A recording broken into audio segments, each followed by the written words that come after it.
欢迎来到黎春正频道，请订阅频道，所以大家不要错过当天最热门的新闻。我们今天的时事通讯包括以下内容：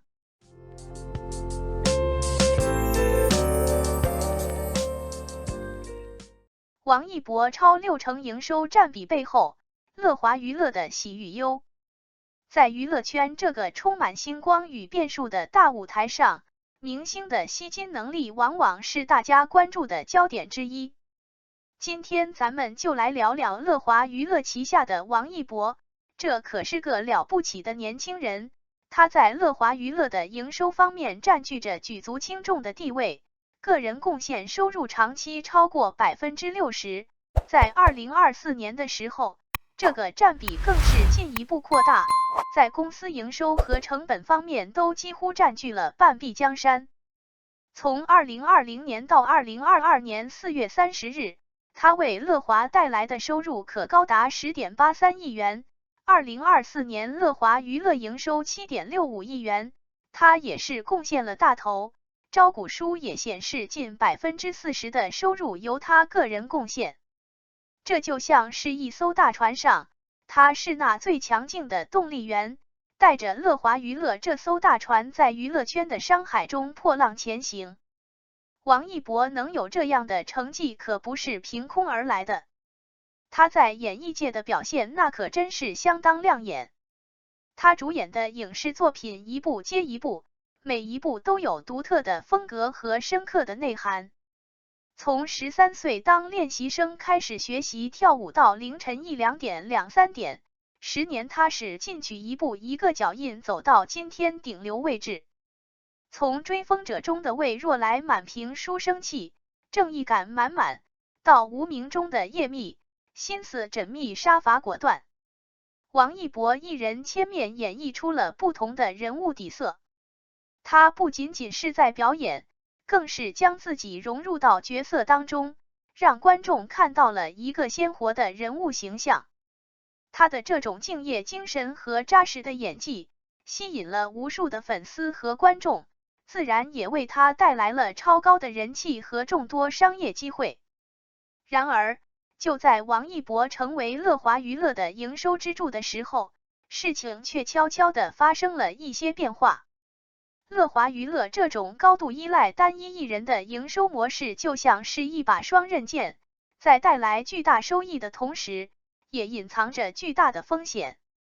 2024年1月的时候，乐华娱乐就遭遇了一次重大危机，公司的股价异动，仅仅1日之间市值蒸发 38.89 亿港元。这就好比是一栋高楼大厦，突然之间失去了根基，摇摇欲坠。这背后的原因其实很明显，就是因为太依赖王一博了。如果一直这样下去，万一王一博因为某些原因无法继续工作，或者出现什么负面新闻影响他的商业价值，乐华娱乐可能就会遭受灭顶之灾。近年来，王一博自立门户的步伐明显加快了，他注册了控股公司，这就像是他给自己打造了一个属于自己的小王国，能够更好地规划自己的事业版图。他还签约了好莱坞经纪合约，这意味着他有机会走向国际舞台，在全球范围内展现自己的才华。他与博纳影业联合成立了影视基金，这更是他在影视领域深耕的体现。这一系列的动作看起来就像是他在慢慢去乐华化，这是不是就意味着王一博会离开乐华娱乐了呢？其实也未必，这更像是他在进行一种资源的重新整合和优化。他在乐华娱乐积累了足够的资源和支持，现在自立门户也是想为自己争取更多的发展机会。从另一个角度来看，乐华娱乐也应该从这件事情中吸取教训，不能总是把所有的希望都寄托在一个艺人身上。就像在果园里，不能只种一种果树，万一这种果树遭遇了病虫害，整个果园就完了。乐华娱乐应该培养更多的优秀艺人，让公司的营收来源更加多元化。王一博为已经用自己的努力和才华打开了国际市场的大门，与好莱坞的合作可能会给他带来更多的机遇。他可能会参演更多国际制作的电影，与全球顶尖的演员和导演合作。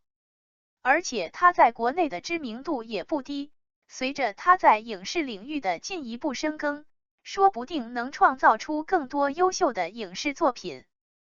说不定哪天他就能像那些国际巨星一样，在全球范围内拥有众多的粉丝和极高的知名度。对于乐华娱乐来说，虽然面临着失去王一博这个大营收源的风险，但如果能够抓住这个机会，积极调整公司的战略，大力培养新的艺人，也许能转型成为一个更加多元化、更具竞争力的娱乐公司。在这个充满机遇和挑战的娱乐圈里，就像跑步比赛一样，只有不断调整自己的步伐，适应各种变化，才能够跑到最后，收获成功的果实。不积跬步，无以至千里；不积小流，无以成江海。无论是艺人还是娱乐公司，都是需要一步一个脚印，不断积累，才能走向成功。王一博独扛乐华63%营收，资本狂欢背后的顶流依赖症有多危险？王一博长期贡献乐华超60%营收，占据半壁江山。一财报解码，顶流撑起娱乐帝国的畸形繁荣。乐华娱乐2024年财报显示，王一博个人贡献营收占比达 63.2%。较2023年增长 7.4个百分点。这一数据背后暗藏三大行业现象。艺人断层，除王一博外，乐华 Top 5艺人营收总和仅占 18.6%， 范丞丞、程潇等艺人商业价值持续下滑。成本倒挂，王一博团队运营成本占公司艺人总成本的 41%， 但创造超60%利润，陷入越投入越依赖循环。资本博弈，乐华股价与王一博热搜指数相关系数达 0.87， 超腾讯音乐与周杰伦的关联度 0.62。二商业版图拆解，从代言矩阵到股权捆绑。